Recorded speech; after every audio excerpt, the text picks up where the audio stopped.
hello मरমৰ ছাত্ৰ-ছাত্ৰীসকল আজি তোমালোকক আৰু এটা নতুন ভিডিঅলৈ পুনৰবাৰ স্বাগতম জনাইছো আজি আমি লৈ আহিছো দশম শ্ৰেণীৰ ইম্পৰ্টেন্ট কোৱেশ্চন আনসাৰ জেনাৰেল সায়েন্সৰ লেসন নম্বৰ 7 নিয়ন্ত্ৰণ আৰু সমন্বয় আজি আমি কিছুমান ইম্পৰ্টেন্ট কোৱেশ্চন লৈ আহিছো আৰু এই কোৱেশ্চন বিলাক যিখিনি দেখাই দিম সেইখিনি কৰিলে হ'ব এইটো চেপ্টাৰৰ বেলেগ একো কৰিব নালাগে আৰু মই যিখিনি ইম্পৰ্টেন্ট দেখাই দিম ইয়াৰ পৰা 100% কমন আহিব সিউৰ আমি আজ আৰম্ভ কৰিম অধ্যায় 7 নিয়ন্ত্ৰণ আৰু সমন্বয় কন্ট্ৰোল এণ্ড কোঅৰ্ডিনেশ্যন আৰু ছাত্ৰ-ছাত্ৰীসকল যদি ভিডিঅ'টো কিবা কি বুজি নোপোৱা আৰু কিছুমান ইম্পৰ্টেন্ট কোৱেশ্চন দেখাই দিম তাৰ ভিতৰত যি কিছুমান উত্তৰ যদি তোমালোকে কৰিব নোৱাৰা কমেন্ট বক্সত কমেন্ট কৰিবা মই তোমালোকক পঠিয়াই দিম আৰু হেকত WhatsApp নম্বৰটো দি দিম ডেসক্ৰিপচনত চাই লবা আৰু WhatsAppত মেছেজ কৰিবা WhatsAppত পঠাই দিম এতিয়া চেপ্টাৰ 7 নিয়ন্ত্ৰণ আৰু সমন্বয় পেজ নম্বৰ 115 ইয়াৰ যেটো দিয়া আছে ওপৰত স্নায়ু কোষবোৰ কোষ দেহ আৰু স্নায়ু প্ৰবৰ্ধৰে গঠিত কোৱেশ্চন আহিব স্নায়ু কোষবোৰ কিহেৰে গঠিত তোমালোকে লিখিবা কোষ দেহ আৰু স্নায়ু প্ৰবৰ্ধৰে গঠিত আৰু লগতে ইয়াতে স্নায়ু কোষৰ যেটো গঠন আছে গঠনটো চাবা এটো ইম্পৰ্টেন্ট হয় তাৰ পিছত কোৱেশ্চন আহিব স্নায়ু প্ৰবৰ্ধ কেই প্ৰকাৰ লিখিবা তোমালোকে দুই প্ৰকাৰ এটা হল একজন আৰু এটা হল ডেনড্ৰাইট Next page number 116 ইয়াতে এটা কোৱেশ্চন আছে মই আন্ডাৰলাইন কৰি দিছো কোৱেশ্চনটো আছে প্ৰতিধ্বনু কি ৰিফ্লেক্স আৰ্কস লিখিবা উত্তাপৰ অনুভূতি সম্পৰ্কে চিন্তা ভাৱনা কৰাতকৈ যিবোৰ স্নায়ু তাপ সংবেদক সেইবোৰ পেশী সঞ্চালন কৰে স্নায়ুৰ লগত সংযুক্ত হৈ থাকিব লাগিব আৰু সংকেত গম পোৱা আৰু সহায়জনক কাৰ্যটো সোনকালে সমাধা হ'ব লাগিব এনে ধৰণৰ সংযোজক প্ৰতিধ্বনু বোলে Next page number 117 page number here is our প্ৰথমত যিখিনি আন্ডাৰলাইন কৰিছো তোমালোক আন্ডাৰলাইন কৰি লবা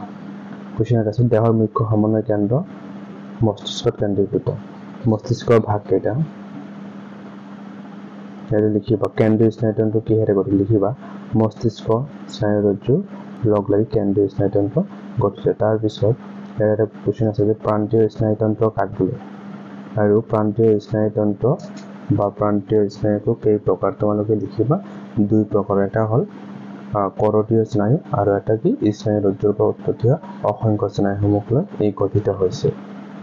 তাৰ পিছত কোৱেশ্চন আহিব আমাৰ মস্তিষ্কৰ বিভিন্ন অংশসমূহ কি কি তোমালোকে লিখিবা প্ৰমস্তিষ্ক মধ্য মস্তিষ্ক আৰু পশ্চাৎ মস্তিষ্ক আৰু এটা কোৱেশ্চন আহিব প্ৰমস্তিষ্কৰ দুটা কাৰণ লিখা বা প্ৰমস্তিষ্কৰ কাম কি তোমালোকে চাবা আন্ডাৰলাইন কৰি দিয়া আছে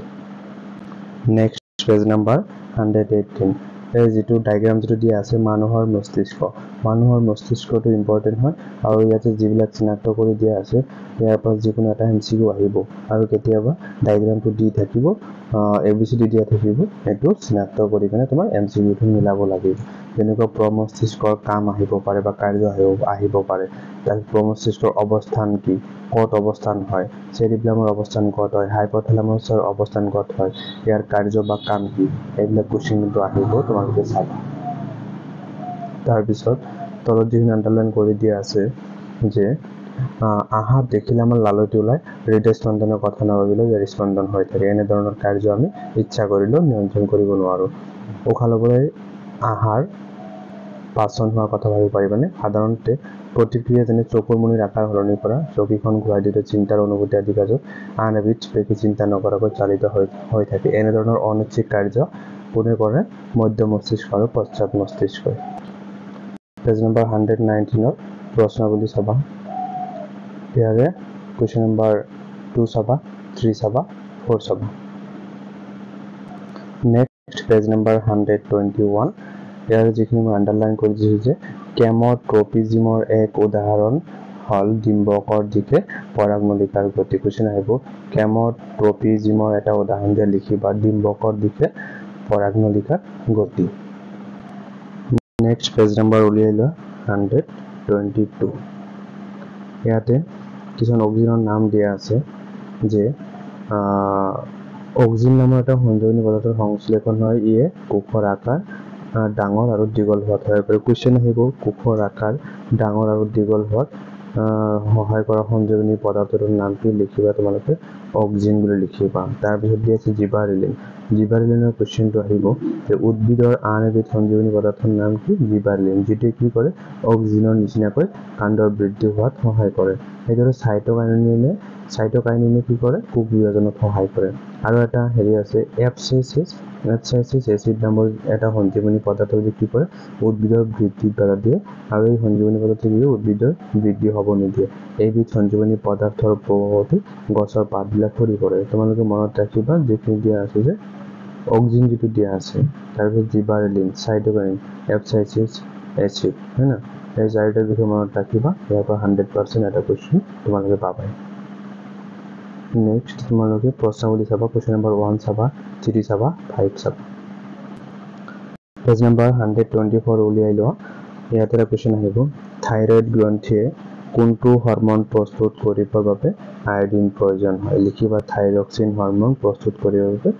আয়োডিনৰ প্ৰয়োজন হয় নহলে এনেকৈ আহিব থাইৰয়েড গ্ৰন্থিয়ে থাইৰক্সিন হৰমন প্ৰস্তুত কৰিবৰ বাবে কিহৰ প্ৰয়োজন হয় লিখিবা আয়োডিনৰ তাৰ পিছত আন্ডাৰলাইন তোমালোকে কৰি লবা কিতাপত দেহৰ কাৰ্বহাইড্ৰেট প্ৰটিন আৰু চৰ্বিৰ বিপাকীয় ক্ৰিয়াসমূহ কোনে নিয়ন্ত্ৰণ কৰে থাইৰক্সিনে আৰু ইয়াৰ ফলত দেহৰ বৃদ্ধি ক্ষমতা ৰক্ষা কৰাত সহায় কৰে আৰু থাইৰক্সিন হৰমন সংশ্লেষণৰ কাৰণে কোনটো অতি লাগতিয়াল পদাৰ্থ বুলি আহিব লিখিবা আয়োডিন আমাৰ খাদ্যৰ আয়োডিনৰ পৰিমাণ যেতিয়া কমি যায় তেতিয়া কি হয় গৰল ৰোগ মানে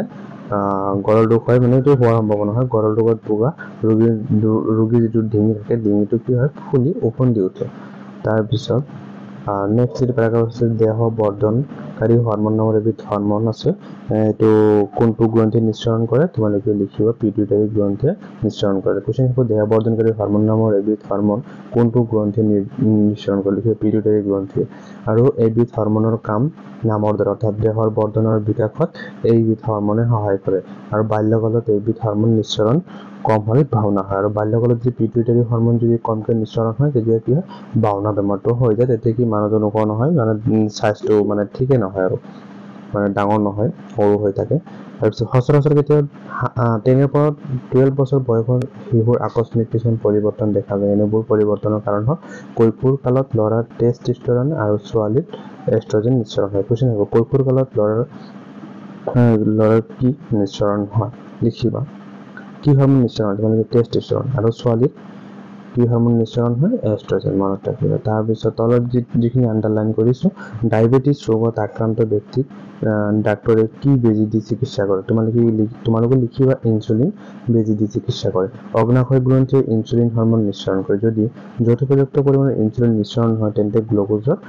আৰু তেন্তে তেজত কি হয় গ্লুকোজৰ পৰিমাণ যথেষ্ট বাঢ়ি যায় মানে চেনিৰ যেটো মিঠা যেটো হেতু বাঢ়ি যায় ইয়াৰ ফলত দেহৰ যথেষ্ট ক্ষতি হয় তাৰ পিছত ডায়াবেটিস আমাৰ ধৰি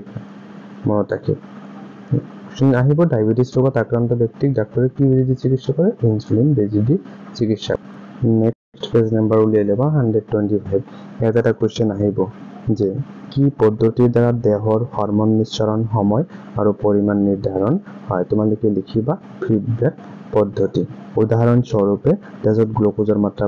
বাঢ়ি গলে অগ্নাশয় কোষে বেছিকৈ ইনসুলিন নিঃসৰণ কৰে যদিও তেজত গ্লুকোজৰ মাত্ৰা কম তেতিয়া ইনসুলিন নিঃসৰণ কমি যায় ইয়াৰে প্ৰশ্নাৱলী চাবা কোৱেশ্চন নম্বৰ 2 চাবা 3 চাবা 4 চাবা তাৰ পিছত অনুশীলনী 1 চাবা 2 চাবা